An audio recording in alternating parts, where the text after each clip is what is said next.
आज के टिप्स में मैं आपको बताऊंगी किस प्रकार उठने का तरीका, बैठने का तरीका, कुर्सी पर बैठने का तरीका और हमारे चलने का तरीका हम बेहतर करें कि हमारी दिनचर्या ही बदल जाए।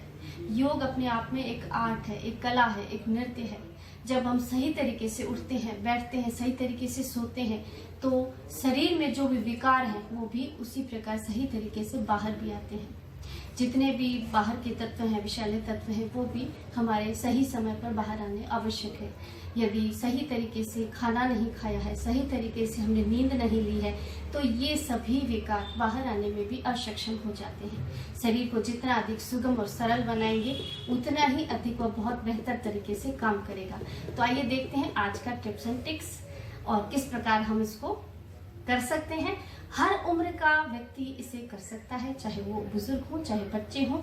यदि हम आज से ही इसे अपनाएं तो कल हमारा बेहतर होगा। तो देखिए किस प्रकार हम इसे कर सकते हैं। अब मैं आपको बता रही हूँ कि सही तरीके से खड़े होने का क्या तरीका है। सही तरीके से खड़े होने के लिए शरीर का जो कंधे हैं, कंधों के समानांतर पांव रखें, बिल्कुल बॉडी बैलेंस की तरह, और इस तरह आप खड़े हो सकते हैं या फिर आप इस तरह खड़े हो सकते हैं, अथवा कभी भी इस तरह से एक साइड भार या दूसरी साइड भार, ये सबसे गलत तरीका है। माताएं बहनें जब इस तरह रोटी बनाती हैं तो वो एक तरफ अपने पांव को वन साइड भार में कर लेती हैं, जो कि बिल्कुल ही गलत तरीका है।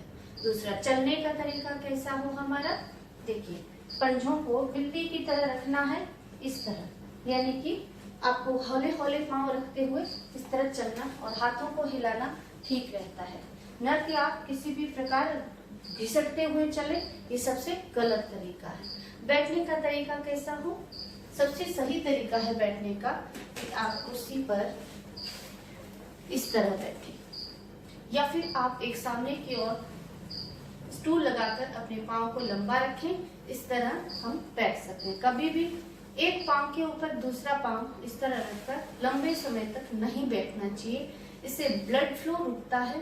अनइक्वल ब्लड फ्लो की वजह से और पांव में नस और नाड़ी का असंतुलन होने की वजह से पांव में एक लंबे समय के पश्चात दर्द होने लगता है। अतः बैठने का तरीका हमारा सही हो। इसके अलावा सबसे सही तरीका है बैठने का, वो है जमीन पर बैठना। सबसे सर्वश्रेष्ठ है जमीन पर बैठना। जो हमारे योग का सिद्धांत है, योग सिर्फ यहीं तक सीमित नहीं है कि वो आपको चलना फिरना आसन करना सिखाए, वो आपको बैठना उठना, सही पोर्शन को सही तरीके से काम में लेना भी सिखाता है। तो सबसे सही तरीके को अपनाएं, उठने बैठने के हर टिप्स को अपनाएं और योग को अपने दैनिक जीवन में सहज तरीके से शामिल करें। अपनी उम्र को सहज तरीके से जीना सीखें। नमस्कार।